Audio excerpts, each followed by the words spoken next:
لأهله والصلاة لأهلها. أما بعد فأعوذ بالله من الشيطان الرجيم. بسم الله الرحمن الرحيم. ما كان محمد أبا أحد من رجالكم ولكن رسول الله وخاتم النبيين. وقال النبي صلى الله عليه وسلم: أول الأنبياء آدم وآخرهم محمد، أو كما قال صلی اللہ علیہ وسلم. میں نے اس ذات کے کہنے کی جسارت کی ہے، میں نے اس ذات کے کہنے کی جسارت کی ہے اس کے دامن کے فرشتوں نے عبادت کی ہے. ارے جو میرے آقا کے مقابل آئے، میرے آقا نے تو نبیوں کی امامت کی ہے. میرے انتہائی واجب الاحترام، قابل صد احترام، معزز و مکرم محترم حضرات، علماء کرام، اساتذہ کرام، حضرات اور میرے ہم مکتب و ہم سفر ہم نشین ساتھیو، السلام علیکم ورحمۃ اللہ وبرکاتہ.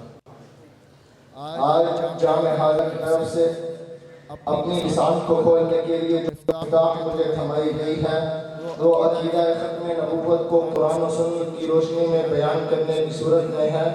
میرے بھائیوں، کائنات میں کوئی چیز ایسی نہیں ہے کہ جس کی ابتدا ہو اور اس کی انتہا نہ ہو، اس لیے کہ ابتدا اور انتہا کی قید سے پاک میرے رب کی ذات ہے. اس کے علاوہ ہر چیز کی ابتدا بھی ہے اور انتہا بھی ہے. اسی طرح اللہ رب العزت نے نبوت کے سلسلے کی ابتدا سیدنا آدم علیہ السلام سے فرما کر حضرت محمد مصطفیٰ احمد مجتبیٰ صلی اللہ علیہ وسلم پر اس کی انتہا فرمائی. اور اسی سلسلہ نبوت کو قرآن اپنے انداز میں بیان کرنے چلا ہے کہ اللہ نے جب آدم علیہ السلام کو بھیجا تو ایک اعلان فرمایا. قرآن نے اس اعلان کو کچھ یوں بیان کیا: یا بنی آدم اما یأتینکم رسل منکم. رسل جمع کا صیغہ لا کر میرے رب نے بتا دیا کہ اے بنی آدم، ہم نے نبوت کے سلسلے کو آدم علیہ السلام کے بعد بھی پے در پے جاری رکھا ہے. کوئی تحدید نہیں فرمائی، کوئی تعیین نہیں فرمائی.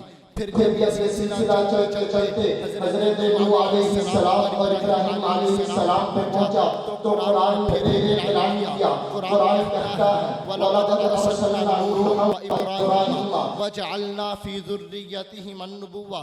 آگے چل کر فرمایا: ثُمَّ قَفَّيْنَا عَلَىٰ آثَارِهِمْ بِرُسُلِنَا.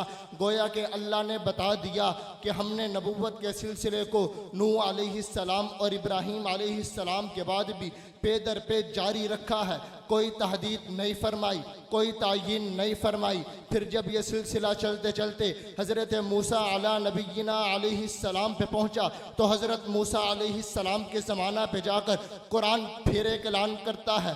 قرآن کہتا ہے: وَلَقَدْ آتَيْنَا مُوسَى الْكِتَابَ وَقَفَّيْنَا مِن بَعْدِهِ بِالرُّسُلِ. بالرسل جمع کا صیغہ لا کر میرے رب نے بتا دیا کہ ہم نے موسیٰ علیہ السلام کے بعد بھی نبوت کے درجے کو پے در پے جاری رکھا ہے.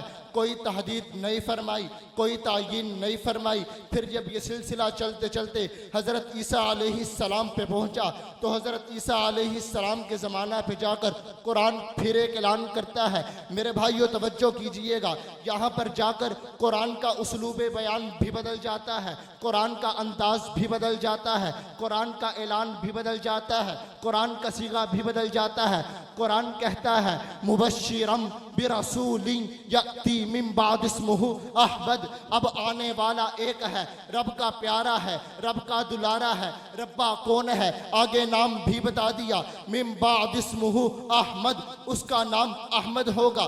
جب وہ احمد آ چکا، اللہ نے نبوت کا تاج اس کے سر پر رکھ دیا. نبوت کا تاج ان کے سر پر سجنے کے بعد قرآن کہتا ہے: ما کان محمد ابا احد من رجالکم ولکن رسول اللہ وخاتم النبیین. اب آنے والا آ چکا ہے لیکن تمہارے مردوں میں سے کسی کا باپ نہیں ہے. اسی کو میرے آقا نے کچھ یوں بیان کیا: انا خاتم النبیین لا نبی بعدی. میں آخری پیغمبر ہوں، میرے بعد کوئی پیغمبر نہیں آئے گا. پھر میں کیوں نہ کہوں مکمل ہو گئی نعمت، رسالت ختم ہوتی ہے، محبوب کبریا تجھ پہ نبوت ختم ہوتی ہے.